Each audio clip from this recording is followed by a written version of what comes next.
So, I was talking about your mum committed suicide when you was a child.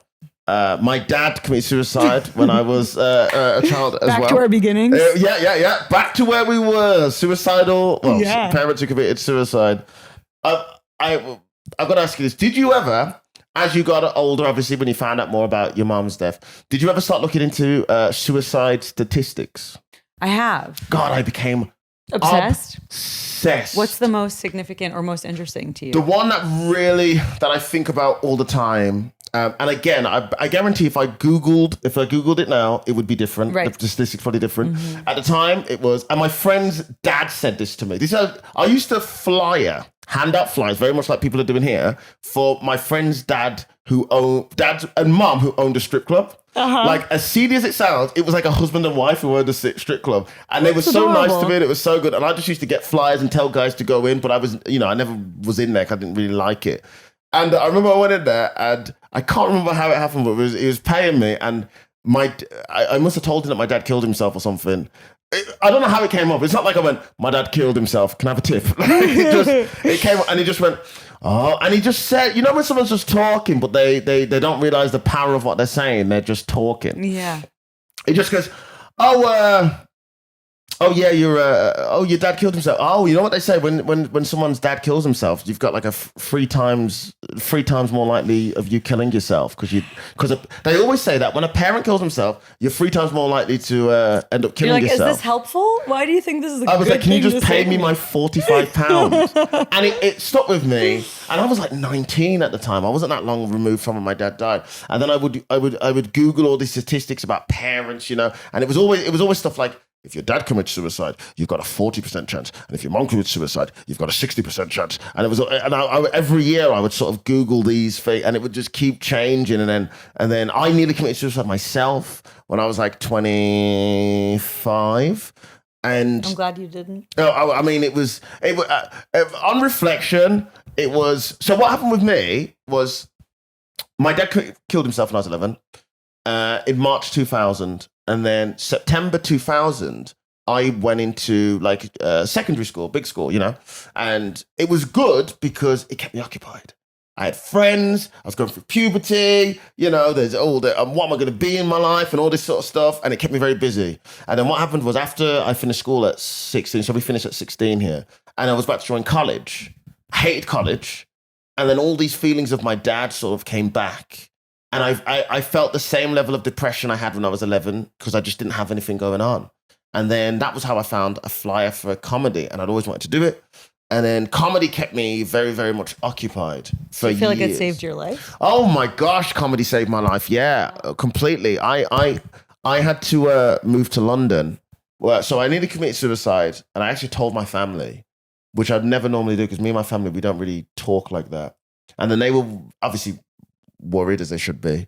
And then like 3 months after that, I was like, oh, by the way, guys, I'm moving to London. Terrifying for them, I'm sure. I think my mum thought I was just saying that, but I was actually going to go kill myself. She was like, he's just saying that because he's trying to find the right place to go and sort of end his life.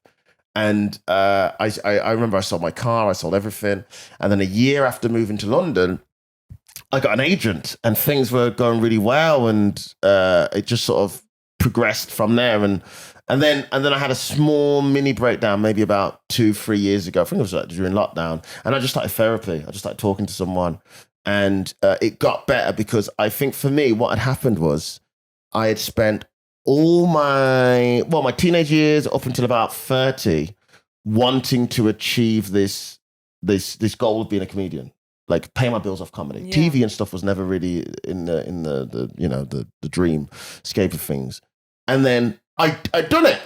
Oh my God, I'm a full-time comedian. I'm paying my bills off comedy. I don't have a boss. I get to do whatever I want. What's going on here? Wow. And did it make the depression better or worse? Made it worse. Yeah. Because I have all the things. I've done it. Why? And I still feel this way. Oh no, this was supposed to be better. This was going to fix it, and it didn't. It didn't at all. And there is no thing, which is why, like we were talking about the other night, I hate when people say, the thing about mental health is get help, but like how, it's not like you see a therapist and then you're cured. Not to dissuade anyone from going to therapy, do what you can, but like it takes a good couple of lessons into therapy, because your first few are just you talking to your therapist about what's happened in your life and going again through all the trauma. And then after that, you can kind of start feeling like, okay, maybe I'm sort of healing or feeling better or whatnot. And I'm not just going through talking about all the horrible stuff that I've been doing. But with my dad passing away, there's loads of stuff around my dad's death that I do not know. So same. My dad died. He had mental health issues. So the last time I saw my dad, he shaved his hair off. He was completely bald. Wow. And yeah, as a kid, was that really startling? For me, I thought it was just fun. You know, your dad turns up with a different hairstyle. You're like, oh, what happened? Slapping his hair, and you couldn't say pulled a Britney Spears yet because you didn't have that. That hadn't happened yet. But everybody, my family, my mom, they all knew something was up. They knew then. They knew his behavior was changing, and that they made it quite obvious. And then my mum and them knew that my dad was in prison. We spoke on the phone for the last time. And I didn't know, what was going on. And then a few months later, he'd passed away. But a few things I don't know about my dad is I don't know any of his crimes. None of them. I don't know why he was in prison for. Have you Googled him and it doesn't say? Or it doesn't say anything. Look, it was just before the big internet boom, and I guess they're not backlogging deaths on there. Yeah, so it was like 2000, March 2000. I'm sure Y2K took a lot of the time off on all of that. But I was in the same boat too. I was trying to find anything, and I didn't. Yeah, because it was pre-internet. With my dad, because I've always wondered when he was around, when he was not, because there was Christmases, there was birthdays where I wouldn't see him. But obviously, when you're a kid, you don't really know. Now I go, well, was he in prison? Right. So I want to get my dad's sort of history of, and you hope it's small. Right. I hope there's only 2 incidences or one on the reason why he was in prison. But then again, if I looked at my dad's criminal history and there's 2 things on it, and it's let's say 2 6-month stays in prison, I'll be like, so where the fuck Right, it's lose-lose. Yeah. You don't want him to have been in prison all that time for multiple things, but you're like, but then what's your excuse? Where were you? Yeah, you better be doing a Whitey Bulger stint. What is going on? Yeah. Yeah, so, but I don't know any of that. I also want to read the police report of his death because I want to know everything that happened. Yeah. I want to know who found him, what was said, because he hung himself with shoelaces. I've got all that to go through. Because on my dad's order of service, on the back we've all written now little, we're going to miss you, all that. My dad's couple of kids. One of my dad's kids, the oldest one, who was 16 at the time, which is old. You understand. You understand. Yeah. He actually wrote in there, "We will find out who did this to you." Wow. Because they I don't know whether they still believe it, but they believe that. Something. Okay, so here's where we get even more similar is what's crazy. Is there some mystery surrounding her death too? Where I wonder at times if it was a suicide, because my aunt, her sister... So tell people how your mom passed away. She jumped off of a building. Yeah. Or was she pushed by a bad baby? But my aunt said that they hired a private investigator. And wow. Happened in Israel, and the hotel said there was no way she could have made it to the roof, but that might have been an insurance thing that they were trying to protect themselves. So you don't know really what's real, but if it wasn't off the roof, that means it would have been from a balcony from someone's room. Whose room? Yeah. Why? What was going on? Or was she pushed? The other thing that was weird is her purse was with her body, which I wouldn't imagine if I'm going to jump that I would take my purse. Here we go. That feels. Probably wouldn't do that. And no note. And there was a makeup compact in her bag, and the mirror was not broken, which could happen depending on the angle of the fall. But if it's enough to break a person, you'd think it would break a mirror, which is very fragile. Do you know what the height was? Well, they don't, because... Oh, they don't know whether it was the roof or the... Yeah. Oh, that is... Wow. So also so many mysterious... Do you think about that a lot? I had it when I found that out, which I would have been 19 or 20. Yeah. I had the most excruciating nightmares. I remember it was like Freddy Krueger, where I was scared to go to sleep. Yeah. Because every night I just feel like you're falling? Did you put yourself in whatever position you thought you No, I more wondered if I needed to avenge her death, and I started having really gory nightmares about like trailers full of like blood and fire, just very vivid, terrifying nightmares. Yeah, I mean, yeah, when you explain it like that, yeah, you know, because I'm sure you've done this, you sort of tally up what you think is suspicious. Yeah. And then in your head, you're like, you know, I need to avenge her. I need to fight. Why am I here working this job, doing this when I should be out there trying to figure out? But I never, luckily. But then at the same time, she was bipolar. So you're like, well, that shows. And my dad said she was off her meds. My dad's also an unreliable narrator. And postpartum depression is a very real thing. And she just had me. So like those things all go like suicide. But then, you have the other column where you're like, that's suspicious. Was you there? Was she looking after you at the time? No, she left. I was still in Miami and she was in Israel. Oh, this happened in Israel? Yeah. Is the building still there? Yeah. Jeez. See, here's the thing. I'm not sure which prison it was. Wow. Because I purposely haven't. I think it might be Nottingham or Derby.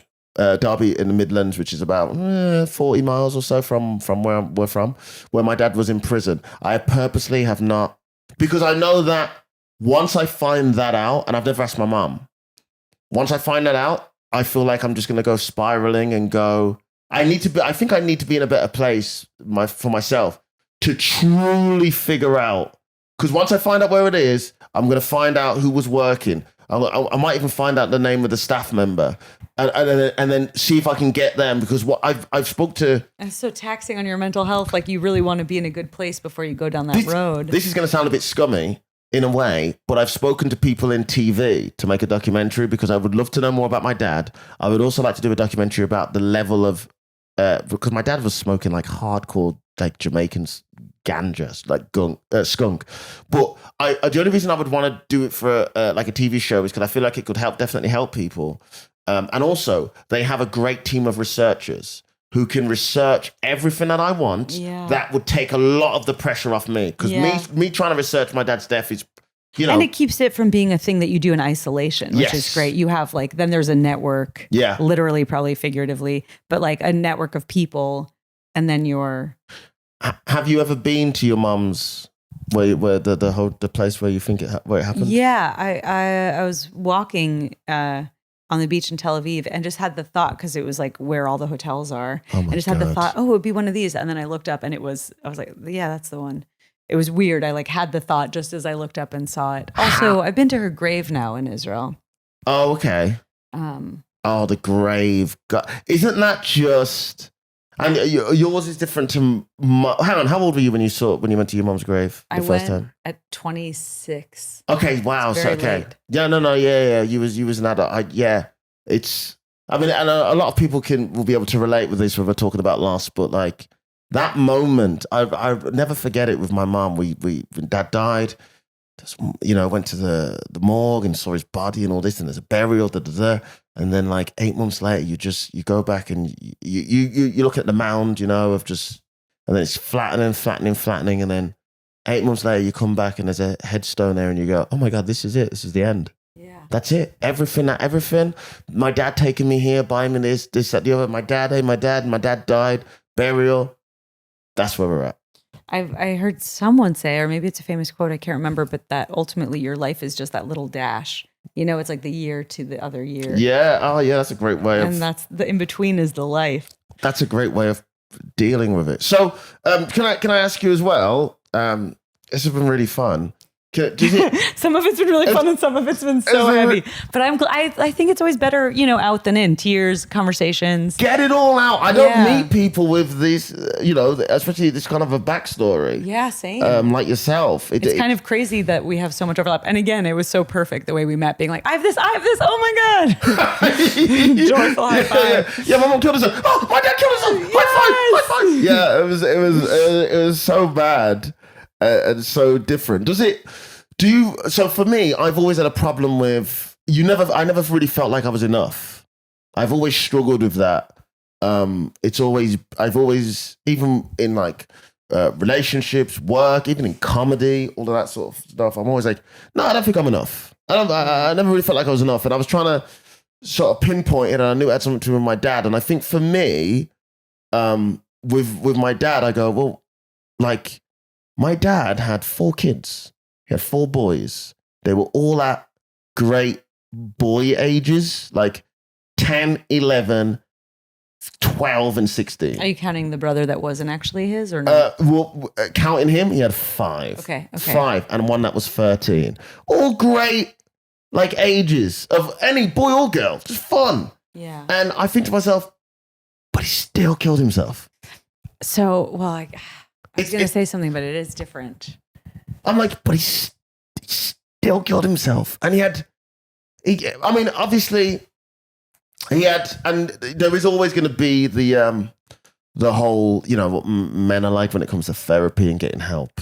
It's not good. Better now, because we talk about it. Yeah. But, you know, my dad being like a drug dealer on the street, Rastafarian, cool guy, you know, macho bravado, he's not going to be seeking help.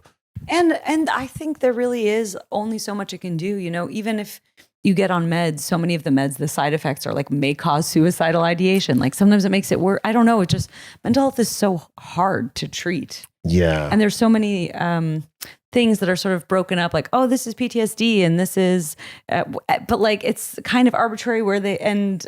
Yeah. I don't know. It just feels like it's still pretty tough. And the idea of, you know, he had these amazing boys at these amazing ages. I think it is easier. You can love someone so much that you would die for them, but that doesn't mean you can live for them. You know, if every day is so much pain. Yeah. Wow, I never thought of that, actually. Say that again. I think you could more easily die for someone than you can live for someone. Wow. That's pretty profound. Thank you. That's one of those, you know, when you hear somebody say something and you go, I think I might remember that for the rest of my life. That's pretty, where did you hear that? I don't It sounds like a song lyric, maybe. It seems like it would be, and I love song lyrics, but I don't know if I read it somewhere or just had the realization at some point because of my own struggles with mental health and thinking about my biological mom and the idea of like you can love someone so much you're willing to give up your life for them, but when you try, because I remember thinking, you know, at some points, oh, I can never kill myself because I can never do that to my family, and then you start to think like, well, first of all, the disease of depression makes you think everybody would be better off without you. Yes. And that's the real danger because you're like, I'm not sure I'll hurt them by ending my life, but not as much as if I'm around. And I heard that from, you know, Jordan Peterson. Yeah. He gets a lot of a hard time, but he put a post up. I think he's going down the route of like inspirational quotes now, which is good. He put a post up and he says, I'm going to butcher it, but he says, never underestimate the hole you going would leave. And he says people always underestimate like that. It was like suicide prevention or something like that he put up, and it really stuck with me. Yeah. And I went, yeah, like if I immediately thought of my dad. I was like, my dad would never, you know, he would never have known the hole that he's left, not just me, but everybody around. Right. And then one of my other favorite sort of, I guess, quotes, when it comes around when talking about suicide is suicidal people don't want to kill themselves. They just want to kill the feeling. Yeah. And that's one of those things that I heard that really stuck with me. And I was like, oh yeah. That in the show, I go through these different drafts of my suicide notes, and most of them are funny. Yeah, tell them your show title as well. Yeah, I haven't mentioned it. It's Avital Ash Workshops Her Suicide Note. Which is a great title. Thank you. Avital Ash Workshops Her Suicide Note. Thank you so much. It's very good. One of the drafts is, it's a shame is a parasite. My body's just the host. I've killed the host and now I'm free. Because that is the thing. Sometimes you feel like you're not even a person. And like, I did feel like I'm just shame. Like that's all I am walking around.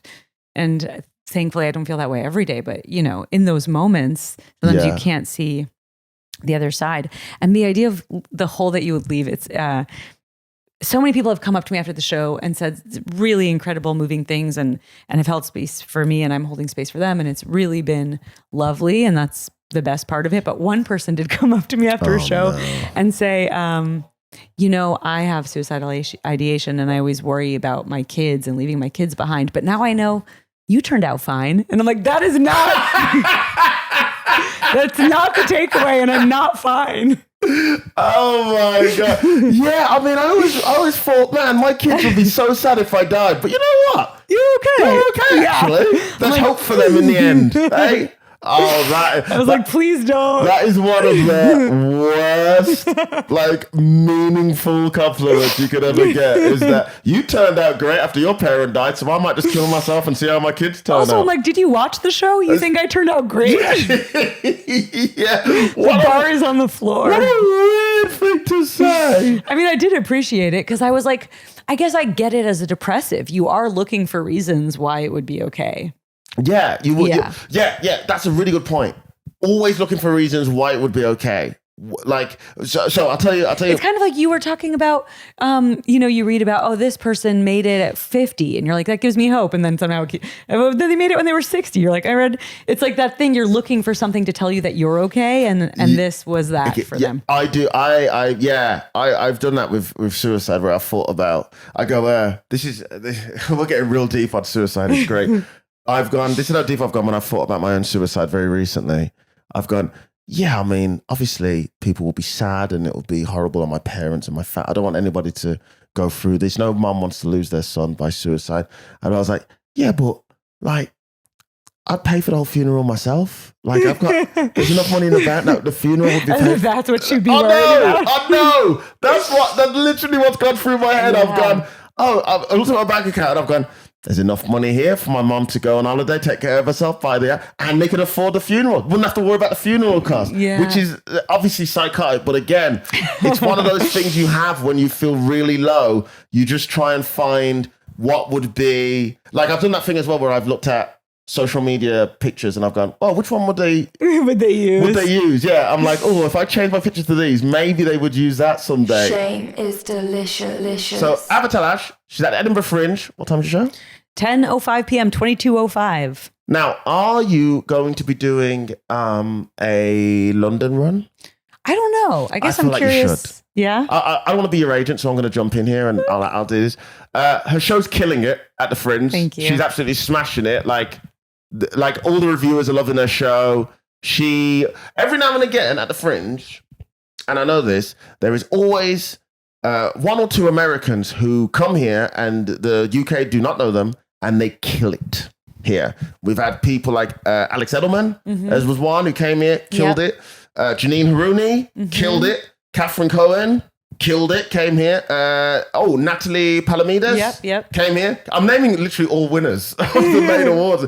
They will happily tell you that they came here, lived here for years, and just absolutely destroyed it after doing really well at the Fringe. And you're definitely somebody who could do that. So you should definitely consider that and speak to your people. Speak to my people. You're my agent now. I am. I take 7.5%. I take great. A little bit less, but I double the VAT.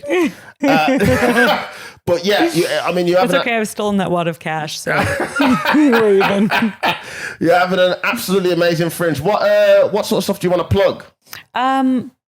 Wow. Well, yeah, please come see me if I'm on tour near you or if you're at the Fringe.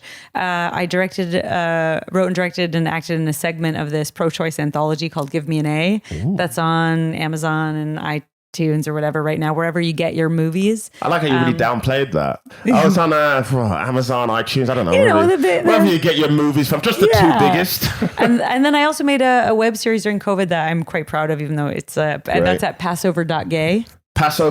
What? Passover.gay. Passover.gay, okay. Yep, you can find that. I like that. And then I'm on, TikTok, Instagram. TikTok, yeah. At Avital Ash. At Avital Ash. YouTube as well?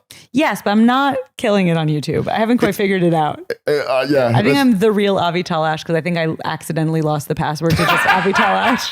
You lost the original. That's so funny. Yeah, do follow Avital Ash on all the socials. It's very funny. She posts lots of clips and she really lets you into her life and she's such a unique person. Oh. Do give her a follow. And if you are listening to this at the Fringe, go see her at the Fringe. Please. But also, I predict you'll be doing some sort of a London Soho Theatre run. I predict it already. I know these things happen. I'm just putting it out there. I predict you will. Your mouth to her ears. Avital, thank you so much for doing Thank you so much for having me. Cheers, babe. Bye. Shame is delicious. Shame is delicious. Making bad decisions. Shame is delicious. Making bad decisions. Shame is delicious.